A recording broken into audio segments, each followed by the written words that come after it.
When I traded my farm for city life, my son's wife said, "We don't want someone filthy living with us." Desperate for money, I started taking care of horses for an aristocratic family. I cured the billionaire's 5-year-old daughter's emotional support horse. When he saw her smiling and riding again, "I'm glad to have you here." Follow my story until the end and comment the city you're watching from, so I can see how far my story has reached. The moving truck disappeared around the corner, taking with it the last pieces of my life at Riverside Farm. 63 years old, and I was standing on my son's doorstep with nothing but 2 suitcases and a heart full of shame. The farm that had been in our family for 3 generations was gone, sold to pay off debts I never saw coming. Stuart opened the door before I could knock. My boy looked tired, older than his 35 years, with dark circles under his eyes that spoke of sleepless nights. Behind him I could see Azalea hovering in the hallway, her perfectly manicured nails tapping against her crossed arms. "Hi, Mama," Stuart said, but his voice lacked warmth. He glanced over his shoulder at his wife, then back at me. "Come on in."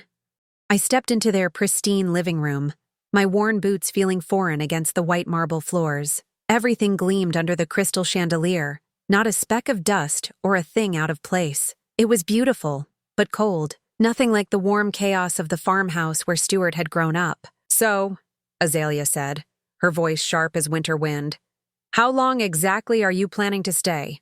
The question hit me like a slap. I'd been there less than 2 minutes.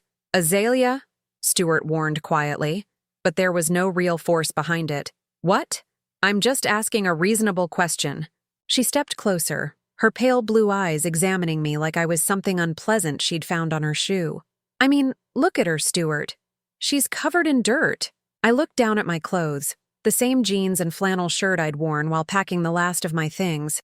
There were stains from tears I'd cried while boxing up my mother's china, dirt from kneeling in the garden one final time to say goodbye to the roses she'd planted 50 years ago. "I can clean up," I said quietly, hating how small my voice sounded. Azalea laughed, a sound like breaking glass. "Clean up? Honey, this isn't about a shower. This is about—" She gestured vaguely at me. "This whole situation. We have a certain standard here. Neighbors. A reputation to maintain." Stuart shifted uncomfortably. "Maybe we could set up the guest room." "Absolutely not." Azalea's voice turned ice cold. "I won't have someone like this living in our home. What would people think?" "Someone like this." The words echoed in my head as I stood there, feeling smaller by the second. I'd raised this boy, worked 3 jobs after his father died to keep food on the table and clothes on his back. I'd sat up nights when he was sick, cheered at every baseball game, taught him how to drive in that old pickup truck. And now his wife was calling me someone like this. "Azalea, please," Stuart said, but he wouldn't meet my eyes. "She's my mother." "And I'm your wife." She moved to stand beside him, her hand possessive on his arm. "The mother of your future children. Don't you want them to have the best possible environment? Future children." The words twisted in my chest. I'd dreamed of being a grandmother, of teaching little ones how to collect eggs and milk cows, how to find the sweetest blackberries and watch fireflies dance at dusk. But looking at Azalea's disgusted expression, I realized those dreams were as dead as my farm. "Look," Azalea continued, her tone shifting to fake sweetness, "I'm not heartless. There's a solution here." She pulled out her phone and scrolled through it. "The Whitmores are looking for someone to take care of their horses. It's not much money, but it comes with a small room above the stables. Very rustic." She said rustic like it was a dirty word. "The Whitmores?" Stuart looked confused. "You mean that family with the big estate outside town?" "Exactly. Old money, very proper. They need someone reliable to muck stalls and feed horses. Perfect for someone with your mother's background." I felt my face burn with humiliation. She was talking about me like I wasn't standing right there, like I was some piece of furniture to be disposed of. But the terrible truth was, I needed work. The money from selling the farm had gone entirely to paying off the creditors. I had exactly $237 to my name. "How much does it pay?" I asked, my voice barely above a whisper. Azalea smiled triumphantly. $800 a month, plus the room. Very generous considering. Considering what? Considering that I was desperate? Considering that her precious husband wasn't man enough to stand up for his own mother? Stuart finally looked at me, and for a moment I saw something like regret in his eyes. "Mama, you don't have to." "Yes, she does," Azalea interrupted. "Unless she has somewhere else to go?" We all knew I didn't. My sister lived in Florida with barely enough space for herself. My few remaining friends were struggling with their own problems. At 63, with no formal education and a lifetime of farm work behind me, my options were limited. "I'll take it," I said, the words tasting like ash in my mouth. Azalea clapped her hands together. "Wonderful. I'll call Mrs. Whitmore right now. You can start tomorrow." She was already dialing as she walked toward the kitchen, leaving Stuart and me standing awkwardly in the living room. He ran his hand through his hair, a gesture I recognized from his childhood when he was nervous. "Mama, I'm sorry. This isn't how I wanted." "It's fine, Stuart." But it wasn't fine. Nothing about this was fine. Your wife has made her feelings clear. She's just particular about things. You know how women can be. No, I wanted to say. I know how cruel people can be. But I kept my mouth shut. This boy was all the family I had left, and even if he was too weak to defend me, I couldn't bear to lose him completely. From the kitchen, I could hear Azalea's voice, bright and cheerful as she spoke to Mrs. Whitmore. "Oh, yes, she's very experienced with horses. Been working with them her whole life. Yes, she can start immediately." My whole life. That part was true, at least.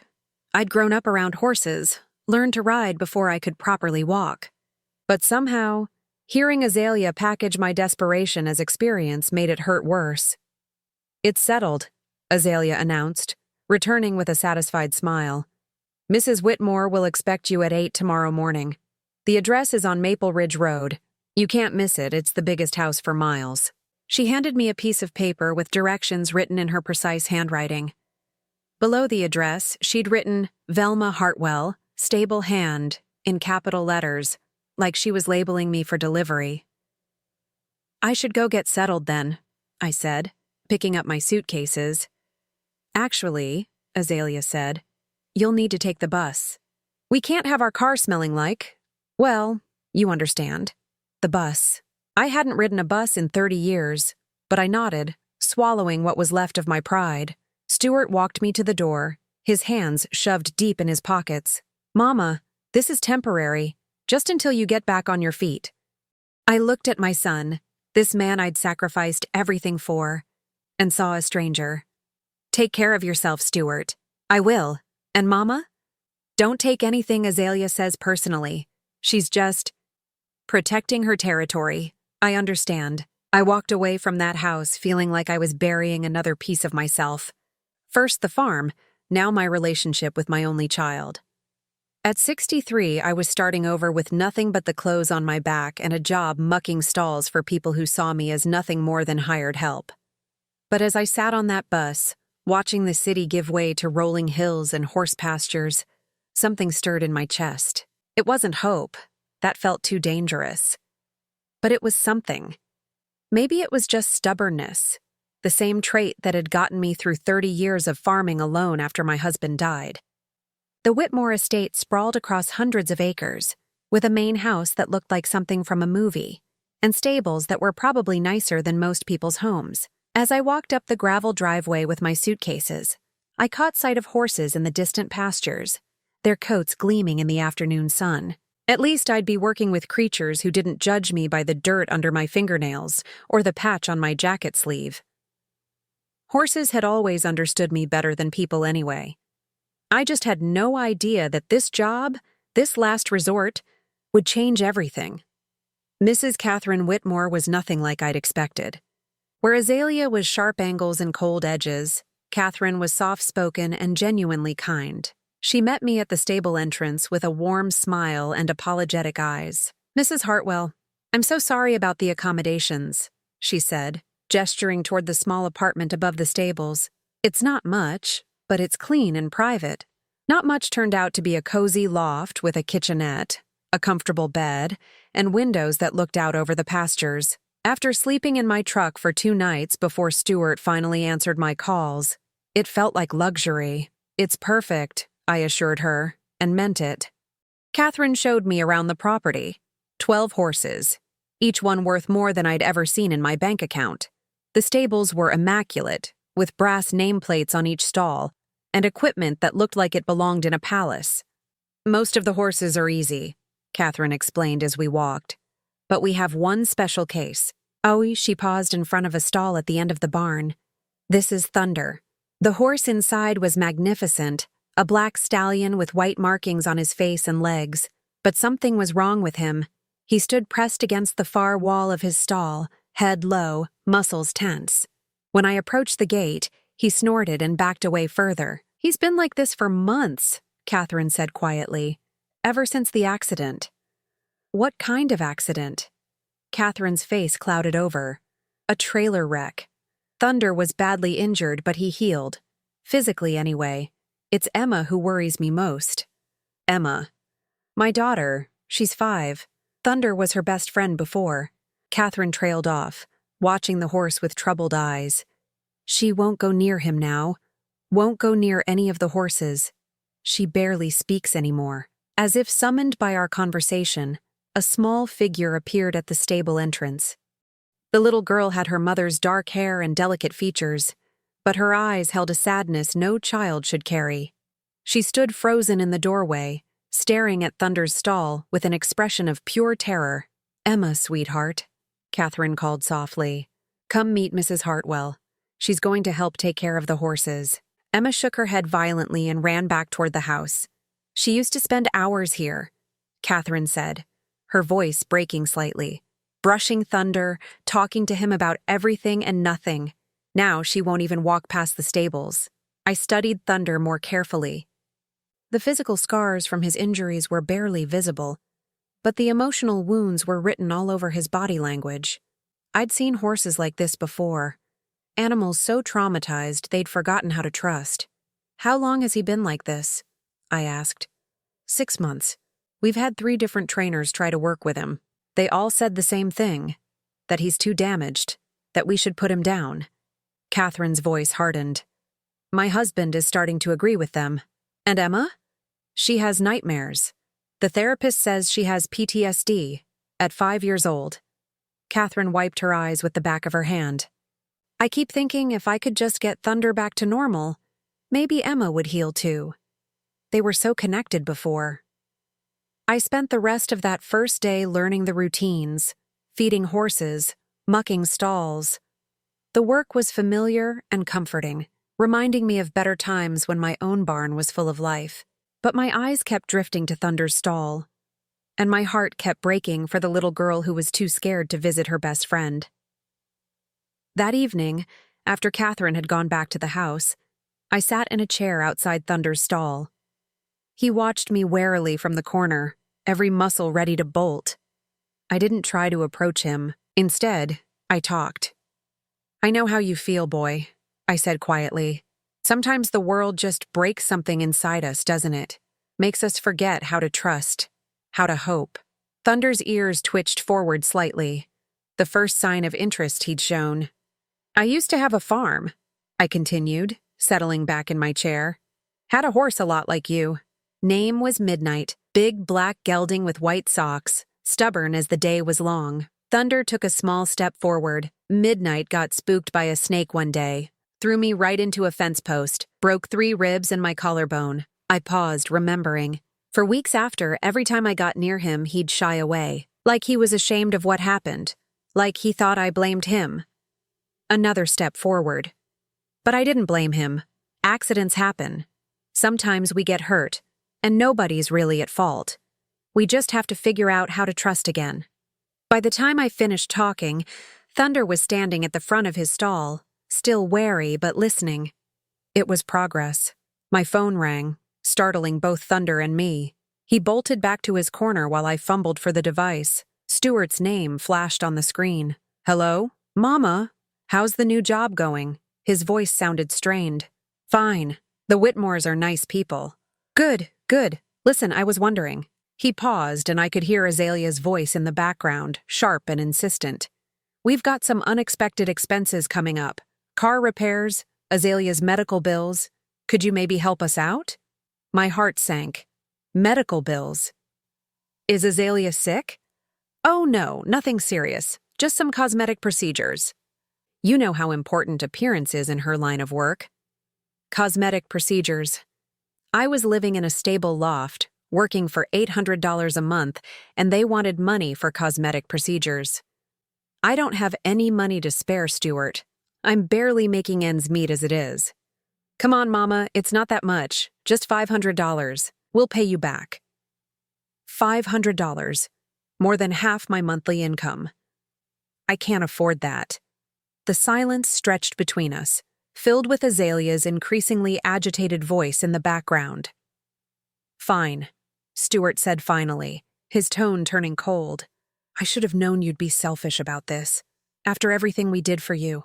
Everything they did for me. Like kicking me out of their house? Like making me feel worthless and unwanted? Stuart, whatever, Mama, don't worry about it. We'll figure something else out. He hung up without saying goodbye. I stared at the phone, feeling that familiar ache in my chest. My own son, asking me for money I didn't have while his wife got cosmetic procedures. The boy I'd raised to be better than this. Thunder nickered softly from his stall, as if sensing my distress. When I looked up, he was watching me with those intelligent dark eyes, his ears forward with concern. Guess we're both a little broken, aren't we, boy? I said softly. The next morning brought new challenges. Emma appeared at breakfast time, clutching a worn stuffed horse to her chest. Catherine introduced us properly, but Emma just stared at me with those haunted eyes and didn't say a word. She used to chatter constantly, Catherine whispered as Emma picked at her cereal. Now we're lucky if we get a few words a day. I watched the little girl, noting how she flinched at sudden sounds, how she kept the stuffed horse positioned between herself and the world. Classic trauma responses. I'd seen the same behaviors in horses that had been abused or frightened. Would you like to help me feed the other horses today? I asked Emma gently. Not Thunder, just the gentle ones. Emma's grip tightened on her stuffed animal. She shook her head and ran back to the house, but something told me not to give up. That afternoon, I tried a different approach. Instead of asking Emma to come to the stables, I brought one of the gentlest horses, a sweet old mare named Daisy, to the fence near the house. Emma watched from her bedroom window as I brushed Daisy's coat and talked to her softly. I made sure to stay where Emma could see everything, demonstrating that horses could be safe and predictable. After an hour, Emma crept onto the back porch, still clutching her stuffed horse. She didn't come any closer, but she watched. It was something. That night, Stuart called again. This time, his voice was different, desperate, almost frantic. Mama, I need you to reconsider. About the money. Stuart, I told you, it's not just the procedures anymore. There are other things, debts we didn't know about. If we don't pay, there could be consequences. Something cold settled in my stomach. What kind of debts? I can't explain over the phone. But Mama, I'm scared. Really scared. And I don't know what else to do. The fear in his voice was real. Whatever was happening, it was serious enough to crack through his usual weakness and reach something deeper. How much? I asked quietly. $2,000, maybe more. $2,000. I didn't have a fraction of that amount. I'll see what I can do, I said, knowing it was impossible but unable to abandon my child completely. After I hung up, I sat in my little loft apartment, staring out at the moonlit pastures. Below me, Thunder paced restlessly in his stall, as troubled by his demons as I was by mine. Somewhere in the main house, a little girl was probably having nightmares about accidents and broken trust. We were all broken in our own ways. The horse who'd forgotten how to feel safe, the child who'd lost her voice, and the old woman who couldn't seem to stop loving people who only saw her as useful. But maybe, just maybe, we could help each other heal. I had no idea how yet, but something deep in my bones told me that this place, these broken souls, were exactly where I was meant to be, even if I didn't understand why. 2 weeks into my stay at the Whitmore estate, I'd established a routine that felt almost normal.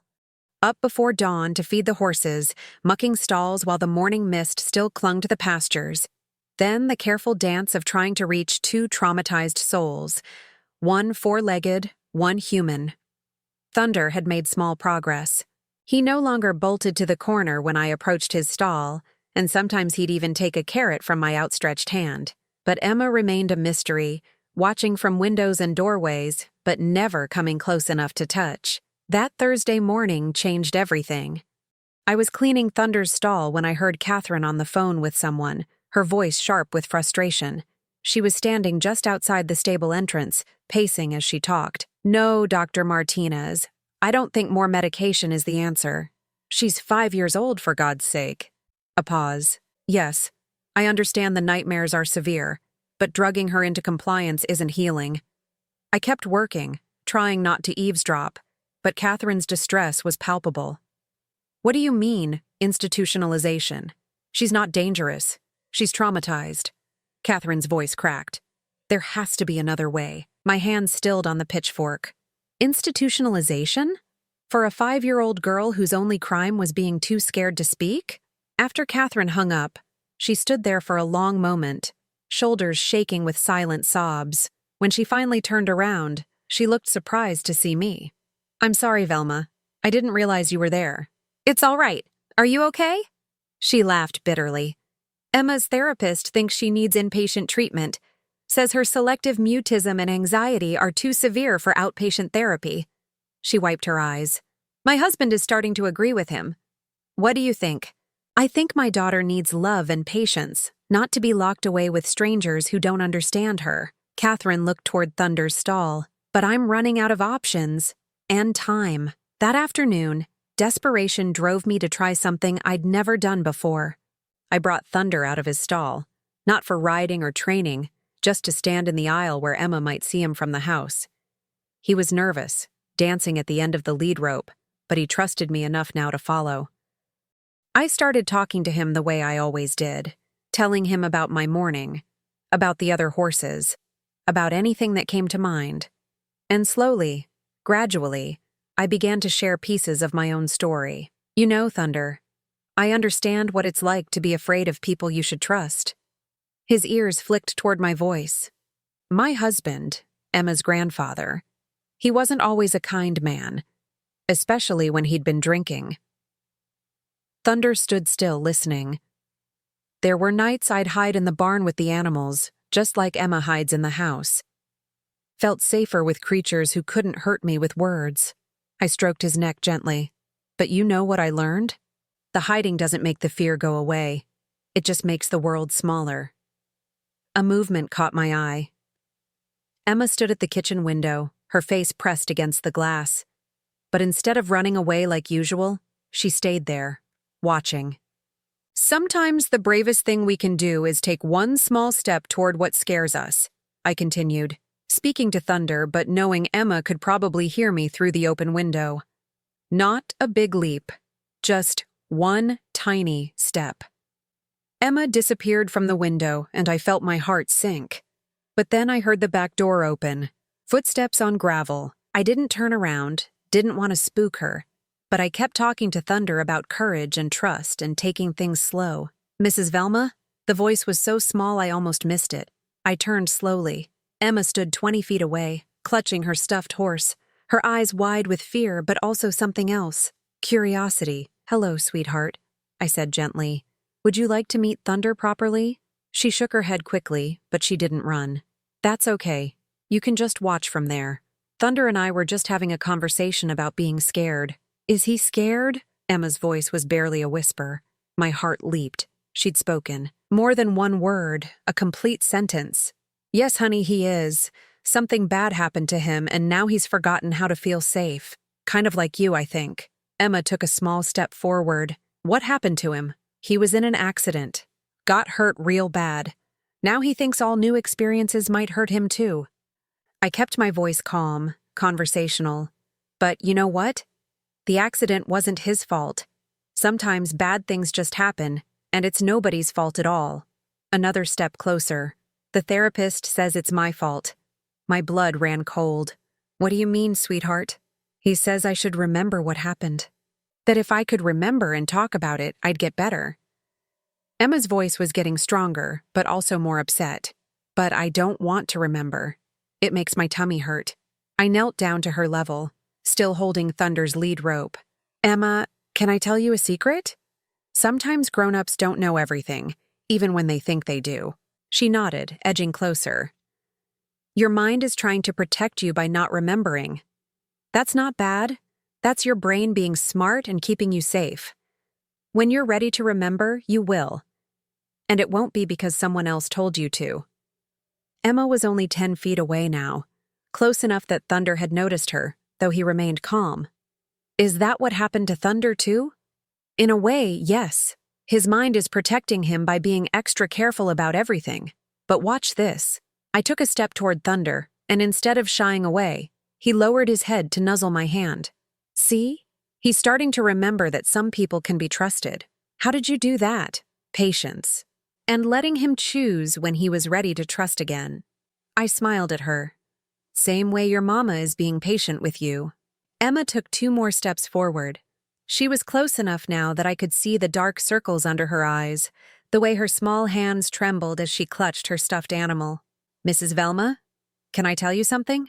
Of course, honey. I do remember what happened. I just don't want to tell the doctor man. My heart ached for her. You don't have to tell anyone anything until you're ready. But what if I'm never ready? Then that's okay too. Sometimes the most important conversations are the ones we have with ourselves. Emma was close enough now that Thunder turned his attention to her. Instead of being nervous, he seemed curious about this small human who moved so carefully. He stretched his neck toward her, nostrils flaring as he caught her scent. He remembers me, Emma whispered, wonder creeping into her voice. I think he does. And I think he's missed you. For the first time since I'd arrived, Emma smiled. A real smile, small but genuine. That evening, Catherine found me in the stable office, updating feeding charts. Her eyes were red with tears. But these were different tears, tears of relief. She talked to me, Catherine said, sinking into a chair. For an hour, Emma talked to me. About you, about Thunder, about how scared she's been. I'm glad. She also told me what she remembers about the accident. Catherine's voice dropped to a whisper. Velma. She saw things. Things no child should ever see. A chill ran down my spine. What kind of things? Catherine was quiet for a long moment. My husband was driving the trailer that day. He'd been drinking. When they crashed, he made Emma promise not to tell anyone about the drinking. Told her it would be her fault if he got in trouble. The pieces clicked into place. Emma's selective mutism, her terror of Thunder, the way she flinched around loud noises and sudden movements. She'd been carrying the weight of an adult's secret, believing herself responsible for the trauma. That's why she won't talk to the therapist, I said. She's terrified that if she tells the truth, something bad will happen to her father. But keeping the secret is destroying her. Catherine wiped her eyes. What kind of man puts that burden on a 5-year-old? I thought about my own marriage, about the secrets I'd kept to protect Stuart from knowing what his father was really like. Sometimes people who are supposed to protect us are the ones who hurt us most. I've filed for separation, Catherine said quietly. As of this morning, Richard is moving out. How do you feel about that? Terrified, relieved, free. She looked toward Thunder's stall. Emma asked if she could visit Thunder tomorrow. She wants to try brushing him again. That's wonderful. Velma, I don't know how to thank you. In 2 weeks, you've done more for both of them than months of professional therapy. Sometimes healing doesn't come from talking about trauma. Sometimes it comes from feeling safe enough to remember what love looks like. My phone buzzed with a text message. Stuart again, but this time the message made my stomach drop. Mama, we need to talk. In person. It's about the money I owe. These people aren't going to wait much longer. I stared at the message, fear creeping up my throat. What had my son gotten himself into? But then I looked at Catherine, saw hope in her eyes for the first time since I'd arrived, and I made a decision. Whatever was happening with Stuart, whatever debts he'd accumulated, I couldn't abandon this place. Not now. Not when Emma was finally starting to heal. Catherine, I said slowly, Would it be possible to get an advance on my salary? She looked concerned. Of course. How much do you need? Whatever you can spare. I'll work it off, I promise. Without hesitation, Catherine pulled out her checkbook. Will $500 help? It wasn't enough to solve Stuart's problems, but it might buy him some time. And right now, time was all I had to give. As I took the check, I realized something had shifted inside me. For weeks, I'd felt like I was just surviving, just getting by. But today, seeing Emma smile, watching Thunder trust again, I felt something I hadn't experienced in months. Purpose. For the first time since losing the farm, I felt like I was exactly where I was supposed to be, even if I had no idea what storm was coming. The transformation in Emma over the next few days was nothing short of miraculous. She spent hours with Thunder, brushing his coat while chattering about everything from cartoons to clouds, to the baby birds nesting in the stable eaves. Her laughter, when it finally came, was like sunlight breaking through storm clouds, but my own storm was just beginning. Stuart showed up on Friday afternoon, driving a car I didn't recognize, something expensive and flashy that screamed desperation. He looked terrible. His clothes were wrinkled, his eyes bloodshot, and his hands shook as he lit one cigarette after another. "Mama, thank God you're here," he said, pulling me into a hug that felt more like clinging. "We need to talk." I led him away from the stables, not wanting Emma to witness whatever was about to unfold. We sat on a bench near the edge of the property, far enough from the house that we could speak privately. "Tell me what's really going on, Stuart." He ran his hands through his hair, looking everywhere except at me. It started small, just a few bets here and there. Azalea said I needed to take more risks, be more aggressive about making money. My heart sank. Gambling. It wasn't supposed to be gambling. It was supposed to be investment opportunities. High risk, high reward stuff. He laughed bitterly. Turns out the only thing I was good at was losing. "How much do you owe?" $25,000. The number hit me like a physical blow. $25,000. More money than I'd ever seen in one place, more than I could earn in 3 years at this job. "Stuart, that's—" I couldn't even finish the sentence. I know how it sounds. But Mama, these aren't the kind of people you just ignore. They've already made it clear what happens if I don't pay up. "What kind of people?" Stuart rolled up his sleeve, revealing a bruise that wrapped around his forearm like a purple bracelet. "The kind who send messages." Fear crawled up my spine with icy fingers. "Have you gone to the police? And tell them what? That I borrowed money from loan sharks to feed my gambling addiction?" Stuart shook his head. "They'd laugh me out of the station." I stared at my son, this man who'd once been a sweet little boy catching fireflies in mason jars, and saw a stranger. "Where's Azalea in all this?" "Gone." The word came out flat, emotionless. "Left 3 days ago.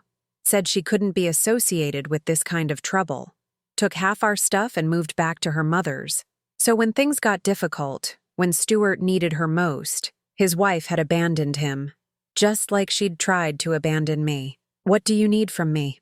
I asked, though I already knew I couldn't give him what he needed. "They're giving me until Monday, 4 days to come up with the money or—" He swallowed hard. "They made it clear that family members might become involved if I don't pay." Family members. The threat hung between us like a poison cloud. "I've got $500, I said quietly. "It's all I have." Stuart's face crumpled. "500? Mama, that's not even close. Then what do you want me to do? Rob a bank?" "The Whitmores," he said suddenly, his eyes lighting up with desperate hope. "They've got money, real money. Maybe you could ask for a loan or—" "Absolutely not." The words came out harder than I intended.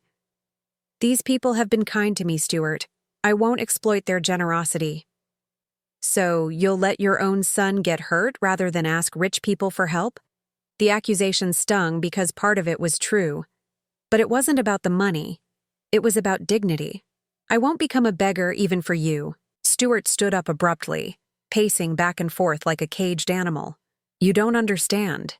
These people don't just beat you up and move on. They make examples, permanent ones. Then maybe you should have thought about that before you started gambling away money you didn't have." The words came out cruel, harsher than I meant them, But I was angry. Angry at Stuart for putting himself in this position. Angry at Azalea for abandoning him when he needed support. Angry at myself for being powerless to fix this. Stuart stopped pacing and stared at me. You know what? Maybe Azalea was right about you. What's that supposed to mean? She said you were selfish, that you only cared about yourself. His voice was getting louder, more desperate. She said that's why Dad left, because you couldn't love anyone but yourself. The words hit me like a slap. My husband hadn't left. He'd died in a farming accident when Stuart was 12, but apparently my son had rewritten history to make me the villain. Your father died, Stuart. He didn't leave us. Same difference. He escaped. And now I understand why. I stood up slowly, feeling suddenly old and tired. I think you should go. Fine. When they come for me, when something happens to me, just remember that you could have prevented it. He stormed off toward his car, but before he could reach it, a black sedan pulled up the driveway. 2 men got out. Big men in expensive suits who moved with the kind of controlled menace that made my blood run cold. Stuart froze, his face going white as paper. The larger of the 2 men approached us with a smile that never reached his eyes. Stuart Hartwell, we've been looking for you. I've got until Monday, Stuart said, his voice cracking. That's what Vince said. Plans change. The man's gaze shifted to me. You must be Stuart's mother. We've heard a lot about you. Every instinct screamed at me to run, but I stood my ground. What do you want? Just to have a friendly conversation about Stuart's debt. He pulled out a piece of paper. See, your boy here has been avoiding our calls. Makes us nervous when clients don't communicate. I glanced at the paper. It wasn't just a debt notice. It was a contract with interest rates that looked more like phone numbers. Stuart owed $25,000, but with penalties and interest, the total had ballooned to almost $40,000. This is illegal, I said. The man's smile widened. What's illegal is borrowing money you can't pay back. We're just businessmen trying to collect what's owed. I told you, I don't have that kind of money, Stuart said desperately. But your mama here works for the Whitmores. Rich folks like that, they've got deep pockets, charitable inclinations. Understanding dawned like a cold sunrise. They hadn't just come for Stuart. They'd come for me. They wanted me to beg the Whitmores for money, to exploit the only genuine kindness I'd found in months. No, I said firmly. I won't do that. The second man, who'd been silent until now, stepped closer. Maybe you don't understand the situation, ma'am. I understand it perfectly, and my answer is still no. Stuart grabbed my arm. Mama, please. Just ask them. Just see if they might help. I looked at my son, at the fear in his eyes, at the bruises on his arm, and felt my resolve wavering. He was my child, my baby boy. How could I stand by and let something terrible happen to him? But then I thought about Emma, about how she'd been forced to carry an adult's secrets, about Catherine trusting me with her daughter's healing, about Thunder finally learning to trust again. I won't betray the people who've shown me kindness, I said quietly. The first man nodded slowly. Well, that's disappointing, but we're patient people, we can wait. He handed me a business card. When you change your mind, and you will change your mind, give us a call. They got back in their sedan and drove away, leaving Stuart and me standing in the shadow of their threat. I can't believe you, Stuart said, his voice breaking. Your own son. My own son got himself into this mess, and now I'm going to pay for it. Maybe permanently. He got into his flashy car and peeled out of the driveway, leaving me alone with the weight of an impossible choice. That evening, I found Catherine in the stables with Emma. Mother and daughter were grooming Thunder together, Emma chattering happily about a butterfly she'd seen earlier. The sight should have filled me with joy, but all I could think about was the business card burning a hole in my pocket. Velma, there you are, Catherine said, smiling. Emma has some news to share. Emma beamed up at me. Mrs. Velma, I talked to Daddy on the phone today. I told him about Thunder and about you and about how I'm not scared anymore. That's wonderful, sweetheart. Mama says maybe he can visit next weekend, if he promises not to drink anymore. Emma's voice was serious, mature beyond her years. I told him I would only see him if he promises to tell the truth from now on. Catherine's eyes were bright with tears. She's been working with a new therapist, someone who specializes in trauma from family secrets. It's made all the difference. Family secrets. The irony wasn't lost on me. What about you, Mrs. Velma? Emma asked. Do you have any family secrets?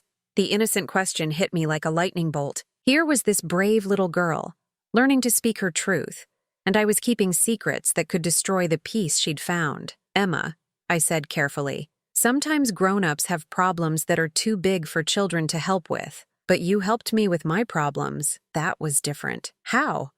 Catherine must have sensed something in my voice because she looked at me more carefully. Velma, is everything all right? I wanted to tell her. I wanted to confess everything.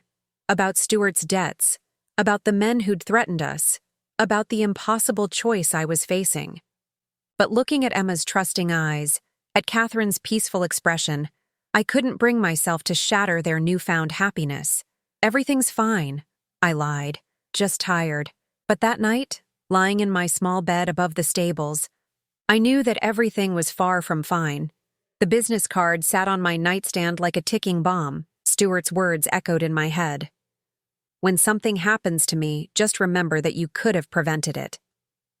Could I live with myself if something terrible happened to Stuart? Could I live with myself if I betrayed the Whitmore's trust? Outside my window, thunder nickered softly in his stall, a sound of contentment and security. Emma would be sleeping peacefully for the first time in months, no longer haunted by nightmares. I'd helped heal 2 broken spirits, but now I faced a choice that might break my own. The men would be back. They'd made that clear. And when they returned, I would have to decide what mattered more: protecting my son, or protecting the family who'd shown me what love without conditions looked like. Either way, someone I cared about was going to get hurt. The call came at 3 a.m.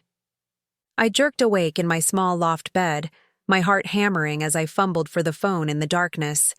The number was unfamiliar, but somehow I knew.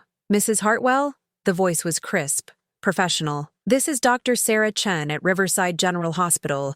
Your son Stuart was brought in an hour ago. My blood turned to ice water.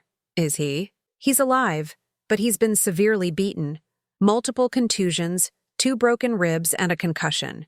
He's asking for you. I was dressed and in my old pickup truck within minutes, my hands shaking so badly I could barely turn the key. The 40-minute drive to the hospital felt like hours, my mind racing with terrible possibilities. Stuart was awake when I reached his room, but barely recognizable.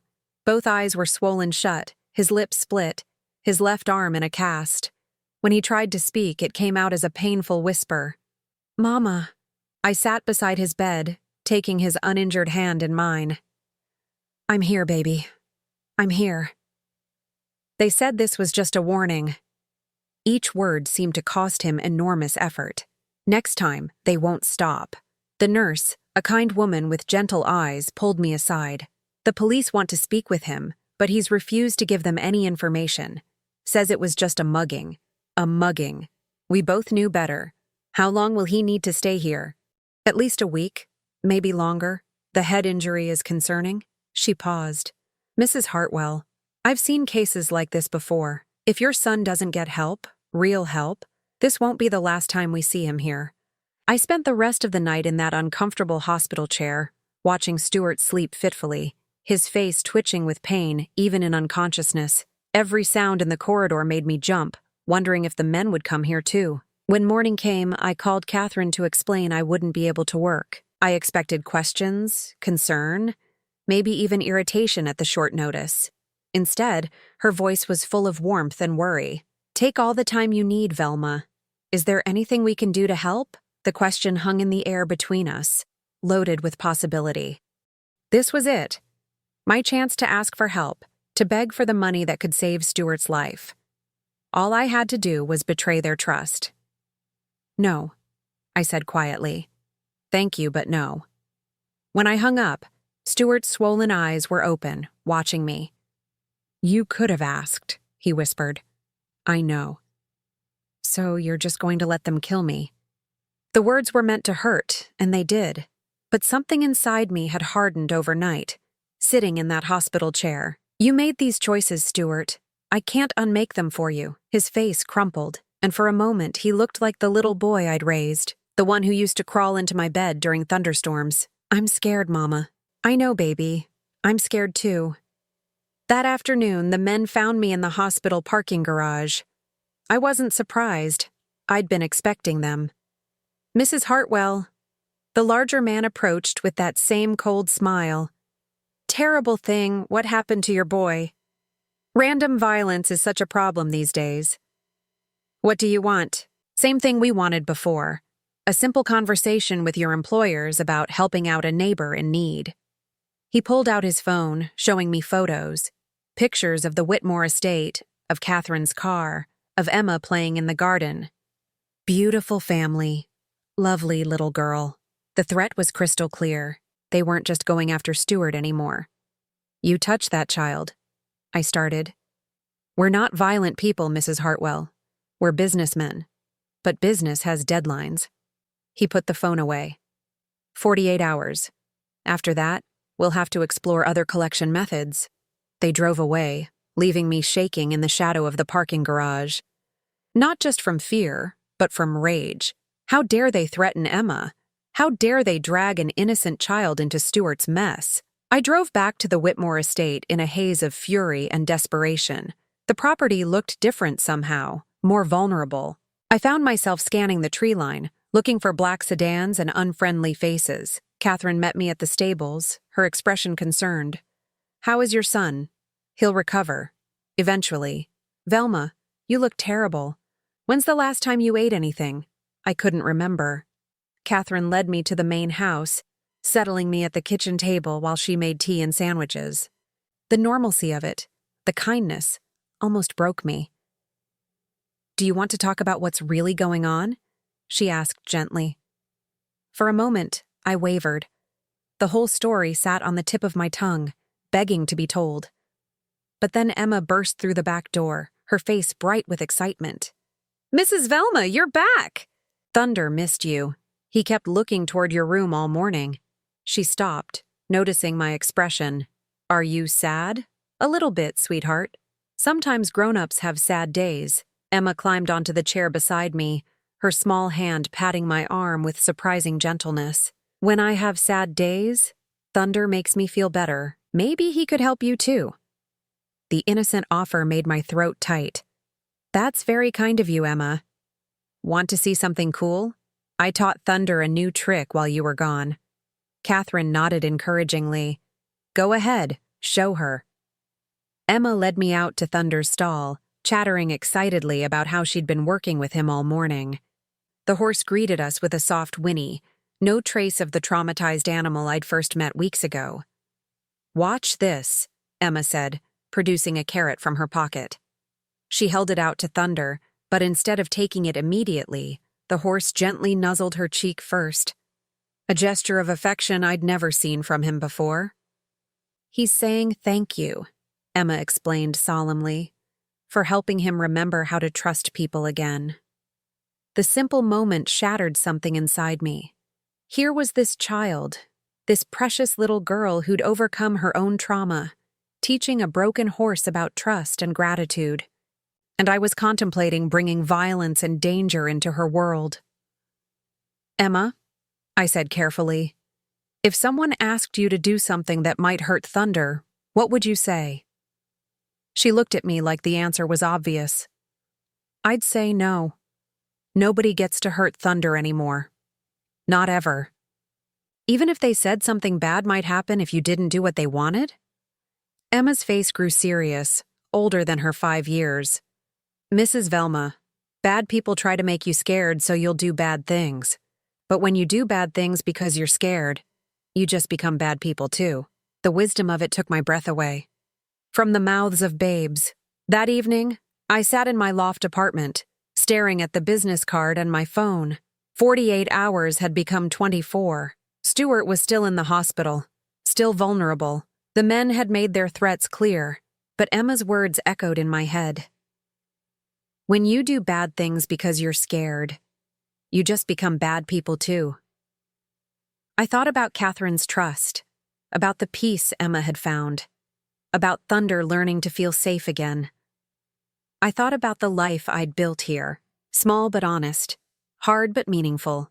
Then I thought about Stuart, lying broken in that hospital bed. My phone rang.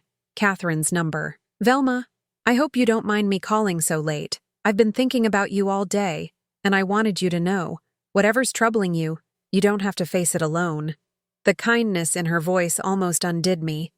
"Catherine, I know we haven't known each other long, but you've become family to us. To Emma especially. If you need help, any kind of help, please let us give it. Family." She'd called me family. "There's something I need to tell you," I said before I could lose my courage. I told her everything. About Stuart's gambling, about the loan sharks, about the threats against Emma. With each word, I felt a weight lifting from my shoulders, even as I watched my job, my home, my sanctuary slip away. When I finished, the line was quiet for a long time. "Velma," Catherine finally said, "thank you for telling me the truth. I understand if you want me to leave." "Leave? Velma, you've just proven why we need you here more than ever. You chose to protect Emma over protecting yourself. That's not the action of someone I'd want to lose." Tears ran down my cheeks. "But the money. Money can be replaced. Trust can't. You've earned ours completely." The next morning, I was surprised to see a police car in the driveway when I went to feed the horses. 2 officers were talking with Catherine on the front porch, their expressions serious but not unfriendly. "Velma," Catherine called out, "could you join us, please?" My heart hammered as I approached. Had Stuart told them something? Were the loan sharks already making good on their threats? "Mrs. Hartwell," the older officer said, "we understand you've had some visitors making threats against your family and employers." I glanced at Catherine, who nodded encouragingly. "Yes, sir. We've been tracking this particular organization for months. Your information could be exactly what we need to shut them down." "What about my son?" "Your son will be placed in protective custody until we can make arrests. It's not perfect, but it's safe." That afternoon, everything moved quickly. Stuart was transferred to a secure wing of the hospital under police protection.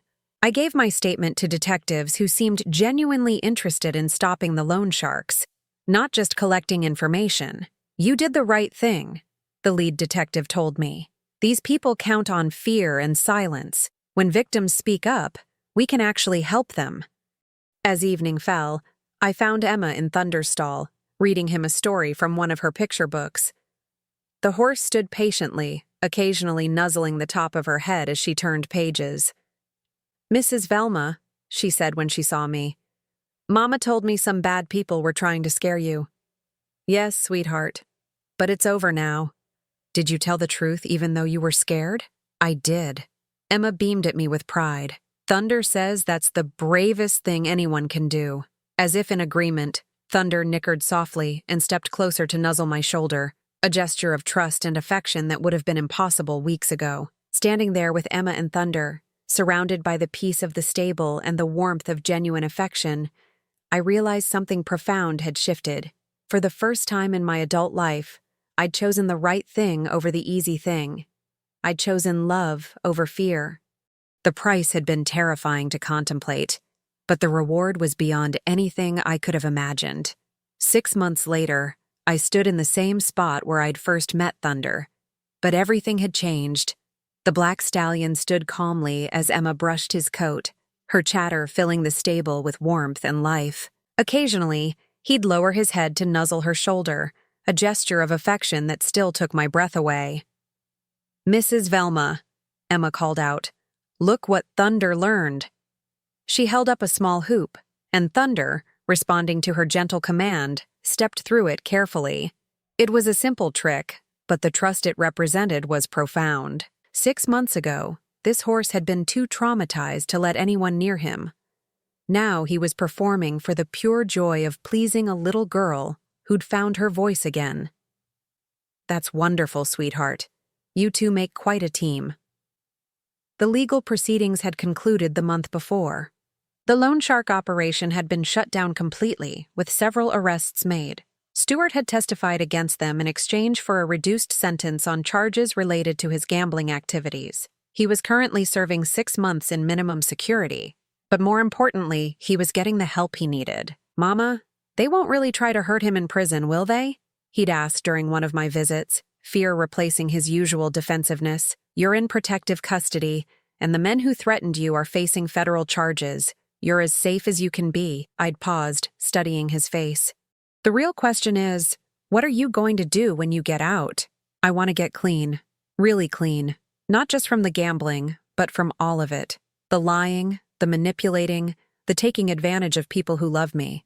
His voice had been steady, more honest than I'd heard it in years. "I want to be the son you deserved." "You already are, Stuart. You just forgot for a while." Now, watching Emma giggle as Thunder gently lipped carrot pieces from her palm, I marveled at how healing could happen in the most unexpected ways. Sometimes it took a crisis to show us what really mattered. "Velma." Catherine's voice made me turn. She was approaching with a man I didn't recognize. Tall, silver-haired, with kind eyes and an expensive suit that somehow didn't make him seem intimidating. "I'd like you to meet Dr. James Morrison," Catherine said. "He's a child psychologist who specializes in equine therapy." Dr. Morrison extended his hand with a warm smile. "Mrs. Hartwell, I've heard remarkable things about your work with Emma and Thunder. I'm not trained in anything formal, doctor.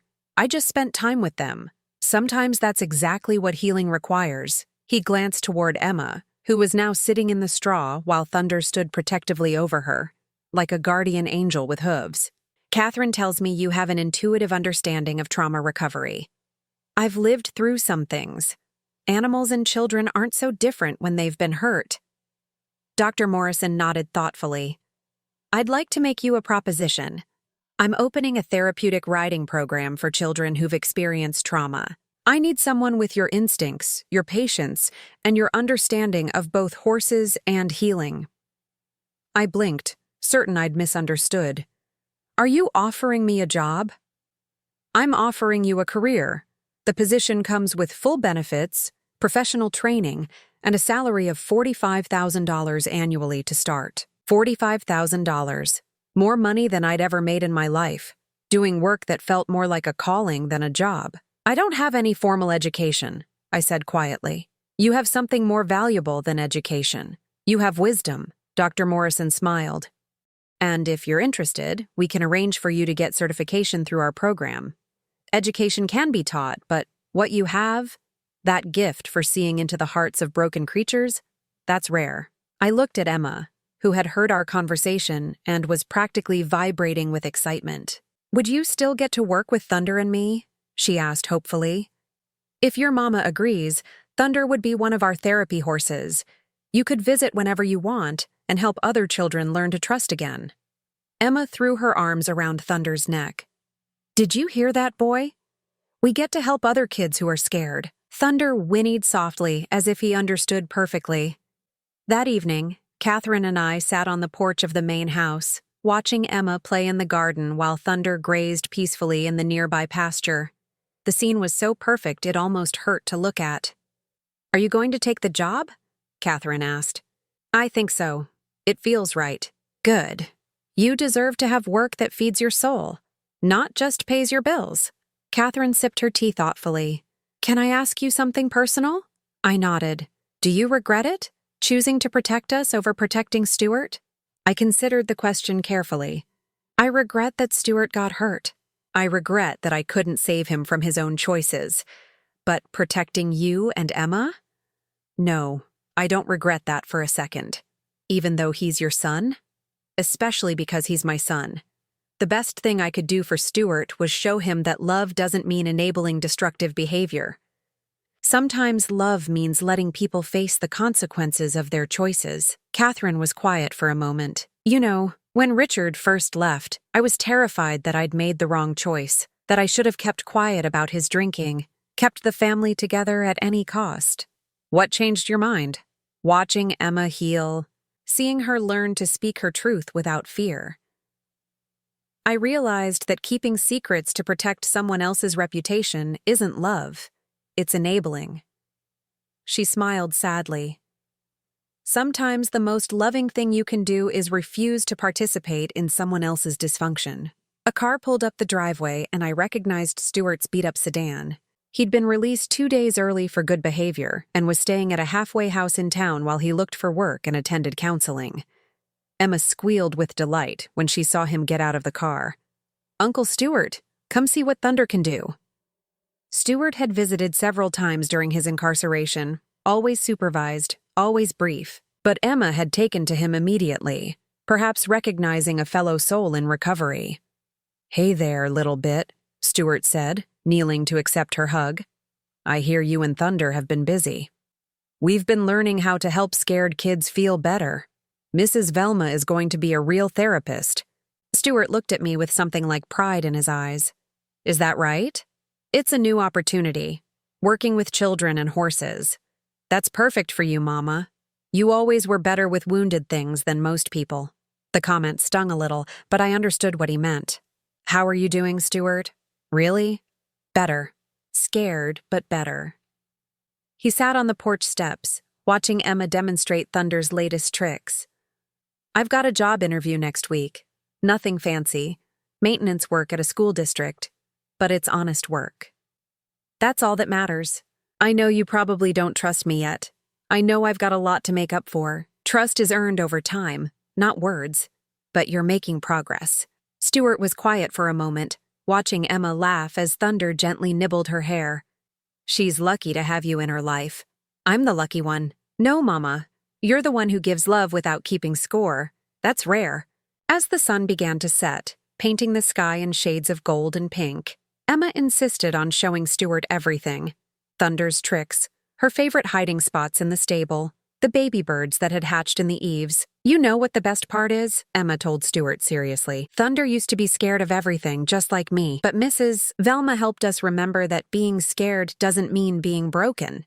Stuart glanced at me over Emma's head, understanding dawning in his eyes. That's a pretty wise thing to remember. Later, after Stuart had left and Emma was tucked into bed, I walked out to check on the horses one final time. Thunder approached the fence when he saw me, no longer the terrified animal I'd first encountered. "You've come a long way, boy," I murmured, stroking his neck. "We all have." The horse leaned into my touch, content and trusting. In the distance, I could see lights from the main house, where Catherine was probably reading Emma a bedtime story. Tomorrow, Emma would wake up safe and loved, ready to help other children find their voices. Stuart would continue his recovery, one day at a time. Thunder would carry wounded children on his strong back, teaching them about resilience and trust. And me? I'd found something I'd never expected to find at 63 years old, a purpose that went beyond mere survival. I'd discovered that sometimes losing everything you thought you wanted was the only way to find everything you actually needed. My phone buzzed with a text message from Dr. Morrison. "Start date confirmed for next month. Looking forward to having you on our team." I smiled, tucking the phone away. For the first time in my adult life, I was looking forward to the future instead of just enduring the present. Standing there in the peaceful night, surrounded by creatures who'd learned to trust again, I realized something profound. I'd spent most of my life believing that love meant sacrifice, that caring for others required diminishing myself. But that wasn't love. That was fear masquerading as virtue. Real love, I'd learned, sometimes meant saying no. It meant refusing to enable destructive behavior, even when that behavior came from people you'd die for. It meant choosing what was right over what was easy. Thunder nickered softly and stepped closer to the fence, resting his great head against my shoulder. In that simple gesture, I felt the weight of months of patient work, of small daily choices to show up and try again, even when progress seemed impossible. "Thank you," I whispered to the horse, to the night, to whatever force had brought me to this place where broken things could heal. Thunder's response was to breathe gently against my neck, warm and alive and completely present. It was answer enough. Now I'm curious about you who listened to my story. What would you do if you were in my place? Have you ever been through something similar? Comment below. And meanwhile, I'm leaving on the final screen 2 other stories that are channel favorites, and they will definitely surprise you. Thank you for watching until here.